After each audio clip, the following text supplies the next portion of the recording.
안녕하세요. 육체적 욕망가 숨가쁜 이성입니다. 자, 오늘 이야기는요, 필리핀 비사야스 큰 섬 6개 중에 어느 작은 어촌 마을에 산대요, 이분께서.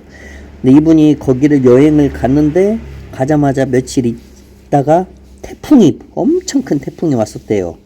그래서 막 집들이 정말로 막 집들이 날아다니고, 지붕 있잖아요, 막 지붕이 막 공중으로 날아다닌대요.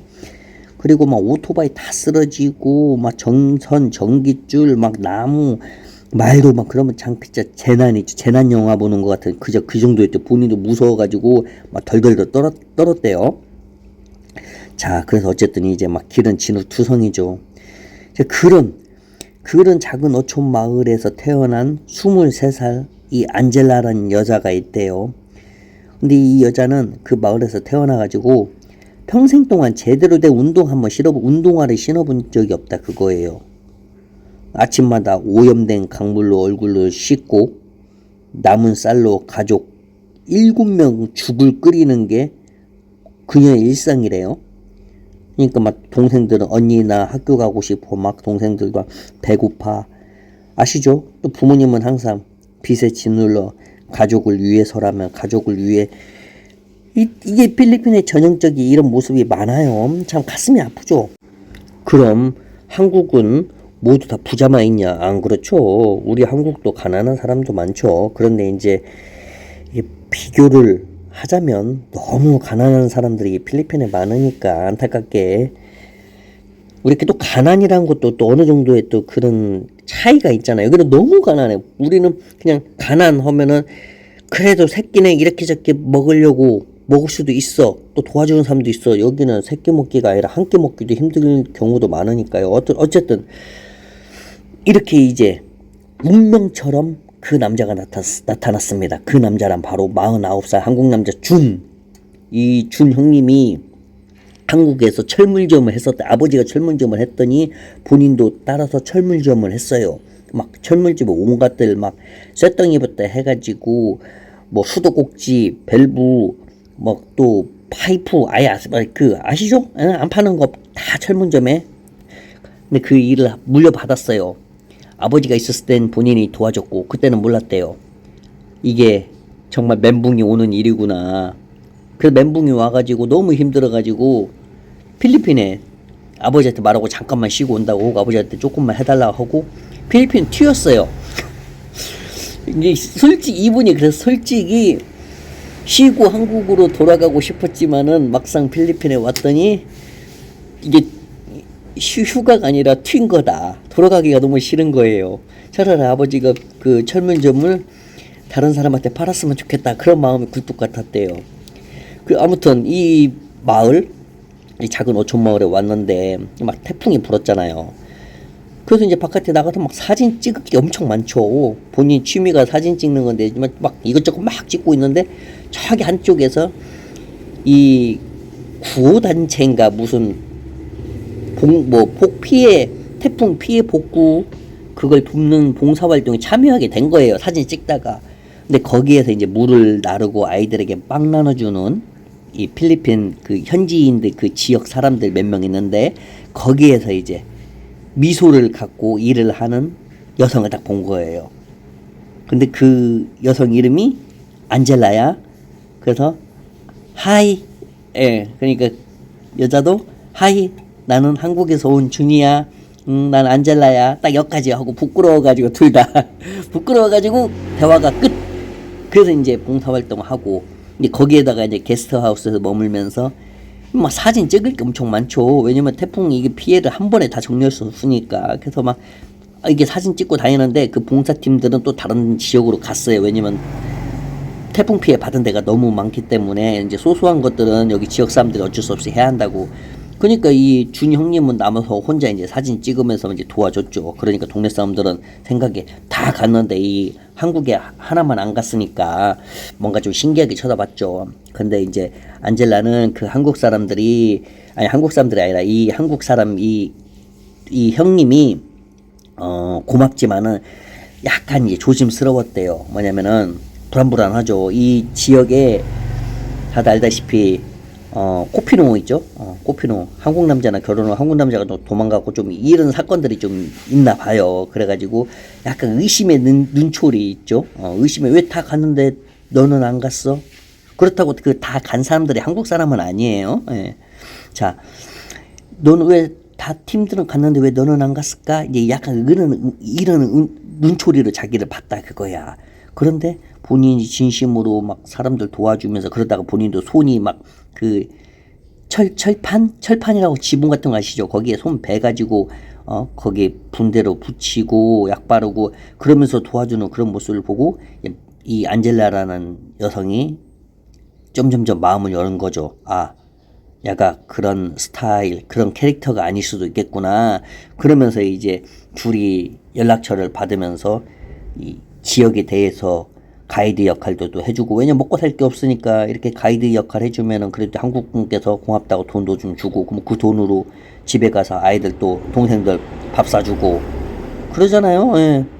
나이 차이가 26살이고 뭐 문화 차이, 언어 장벽, 막 주변 사람들이 처음에 이렇게 둘이 왔다 갔다 하니까 약간 수군거리는 거, 그렇다고 뭐 수군거린다는 게 뭐 필리핀에서 뭐 엄청난 그런 거냐, 그런 건 아니에요. 한국의 수군거리는 거하고 완전 다르다. 예. 한국에서는 수군거린다고 하면은 되게 아시죠? 무슨 느낌인가? 근데 이 필리핀에서 수군거리는 것은 막 크게 신경 안 써도 된다. 안젤라의 부모님도 처음에는 약간 이 한국 남자를 조심스럽게 봤대요. 왜냐면 아까 말했듯이 한국 남자하고 한국 남성들하고 거기 동네 여성들하고 결혼해서 아이 낳고 한국 남성들이 연락 끊은 그런 캐릭터들이 많아가지고. 근데 우리 준 형님이 매일같이 마을을 막 오가며 사진도 찍고 막 사람들 도와주고 아이들 빵도 사주고 막 그러니까 이게 1주, 2주, 막 3주가 가까우니까 아, 다르구나. 그러면서 이제 이 안젤라라는 여성하고 같이 돌아다니니까 처음엔 의심의 눈초리였지만은 뭔가 둘이 잘 됐으면 좋겠다, 뭐 잘 어울린다, 막 지나갈 때마다 사람들이 웃으면서 뭐 파이팅 하기도 하고 막 잘 어울려, 결혼해 막 이런 거 있잖아요. 동네 비슷한 또래 여자애들도 막 쳐다보고 결혼했으면 좋겠어 막 그런 얘기하고. 근데 그렇게 막 자꾸자꾸 주위에서 막 결혼했으면 좋겠어 하니까 진짜 결혼을 해버렸어요. 이제 지금 내용이 확 뛰어넘었어 이 말은. 결혼식을 마을에서 소박하게 치렀대요. 엄청난 러브도 있었고, 자, 플라스틱 의자하고 현지 꽃으로 장식하고 눈물과 웃음이 뒤섞인 자리. 이 안젤라는 24살, 이제 1년, 몇 개월이 지나서 24살인가 봐요. 24살 신불 드레스 대신 깨끗한 그냥 원피스만 입었지만 이 준영님 눈에는 진짜로 사랑스럽고, 한국으로 말하면 김태희 정도의 외모였대요. 갑자기 또 욕하는 분들이 있을 수 있겠지만은, 이분께서 그러니까 김태희 같은 외모였대요. 그리고 이 안젤라의 시선에서는 우리 준 형님이 세상 최고의 남자처럼 보였다 그거죠. 어쨌든 그렇게 이제 결혼해가지고 집을 렌트를 해서 같이 살았는데 렌트 하자마자 또 이게 두꺼비가 생긴 거예요. 그러니까 두꺼비가 생기니까 이제 걱정이 많죠. 갑자기 두꺼비가 생기니까 두꺼비 나오면 이제 나오기 전부터 이제 돈이 들어갈 거 아니에요. 그러잖아. 또 여자친구 아내 집이 또 워낙 또 극빈층, 최악의 극빈층이니까 거기도 도와줘야 하고, 또 이게 짱구로 돌려도 본인이 갖고 있는 돈으로 뭔가 안 되는 거예요. 근다고 한국에 같이 가? 아이고, 또 너무 자기 아내에게 힘든 삶을 줄 것 같아가지고, 본인이 한국에 가면 뭐 크게 그렇다고 자기는 철물점이 막 돈을 엄청나게 많이 버는 그런 것도 아니고. 그래서 일단 필리핀에 있었어요. 필리핀에 아기 날 때까지. 그리고 아기를 낳고 나서 이 준영님이 아내한테 말을 했어요.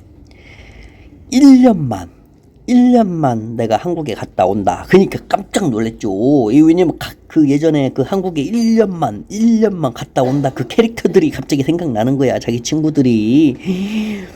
갑자기 막 덜덜 떨고 얼굴이 빨간해지더래요. 안 된다고, 무조건 안 된다고. 근데 진짜 1년만 갔다 온다고 막, 정말 나를 믿어라 하면서, 오빠가 여권 빼고 다 놓고 간다고. 여권 갖고 갈 거 아니에요. 비행기 타려면. 그래서 정말로 허락을 다 모든 부모 이 동네 사람들까지 막 다 공증 동네 사람들까지 막 한국의 명예를 걸고 해서 한국에 와가지고 1년 반을 있었어요. 1년 반 동안 진짜 몸을 갈아가지고 이 노가다를 뛴 거예요. 몸을 갈아가지고. 그리고 나서 1년 반 동안 그 돈 갖고 물론 중간중간 돈을 송금을 해줬죠. 그래서 번 돈을 한국에서 번 돈을 갖고 필리핀에 와가지고 벽돌로 된 벽돌 우리가 그 공구리 친 이렇게 만든 집을 좀 작게 만들고 그리고 뭐를 해? 본인이 그래도 주특기인 철문점. 필리핀도 철문점은 괜찮아요. 그래서 철문점 해서 현재는 아주 행복하게 살고 있다. 물론 뭐 부자냐? 또 부자는 아니에요. 그래도 아주 행복하게 살고 있다. 이 준영님께서 하시는 얘기가 그거예요. 자기가 필리핀에 결혼을 하러 온 거 아니다. 그냥 번아웃이 와가지고 멘붕 와가지고 한국에서 튀었다. 부모님한테는 잠깐 여행 갔다가 오니까 철문점 아버지가 계속 하시라고 나는 바로 올 거다. 그러놓고 안 갔죠. 안 가고 사진 찍고 태풍 피해 돕다가 여성 만나가지고 그렇게 결혼하고 아기 낳고 그리고 나서 그 가정을 위해서 자신의 본인 가정이죠. 가정을 위해서 한국에서 1년 반 동안 제대로 해보지도 그전에 해보지도 않았던 이 노가다를 1년 반 동안 정말로 갈아가지고 일을 해가지고 돈을 벌어서 다시 필리핀에 간. 그런데 뭐 아직까지 뭐 지금 뭐 그렇다 엄청 가난하진 않지만은 그래도 뭐 소소하게 먹고 살 정도의 그거 되나 봐요. 팔리나 봐요. 그 전문점이. 왜냐면 현재 행복하게 잘 지내고 있다고 하니까. 내용이 또 뭐 중간중간 생략한 건 제가 좀 있어요. 너무 많아가지고. 어쨌든 이런 와서 두꺼비 낳고 잘 살면 좋은데 중간중간마다 도망가는 우리 한국인들이 꽤 남성들이 있어가지고 그게 뉴스에 나와가지고 요즘에는 필리핀 변호사들조차도 지금 이 문제로 지금 많이 뜨겁죠. 참 부끄럽죠. 부끄러운 일이야 이게 지금. 자 아무튼 그래도 이런 착한 한국분도 있다. 이렇게 책임지는 한국분도 있다. 자 댓글 한번 보죠. 행복 찾았네요. 그게 삶이죠. 따따봉. 그리고 또 그 댓글 중에 사연은 어디로 보내면 되냐고 이렇게 물어보신 분이 있는데 사실 예전에 좀만 이전으로 가면은 제가 댓글에다가 그걸 써놨어요. 제 메일을요. 그러다가 한동안 안 썼어요. 왜냐면 사연이 너무 밀려가지고 제가 한 달 동안 여행을 갔다 왔거든요. 친구랑요. 그때 엄청나게 밀려가지고 또 제 얘기도 있고 그런데 다음 주 정도부터 사연을 그 주소를 올리려고 했는데 그냥 지금 올릴게요. 이쪽 주소로 보내주시면은 제가 보고 괜찮다. 이거 다 같이 동감할 수 있는 이야기, 공유할 수 이야기면은 제가 이제 사연을 전해드릴게요. 자, 그러면 좋은 날 되시고 또 찾아뵙겠습니다. 다시 말하지만은 필리핀은 생각지도 못하는 일들이 많은 일들 벌어지니까 꼭 내가 결혼을 할 생각으로 가지 않아도 결혼하게 될 가능성도 높아요. 이게 필리핀이다. 자, 그럼 좋은 날 되세요.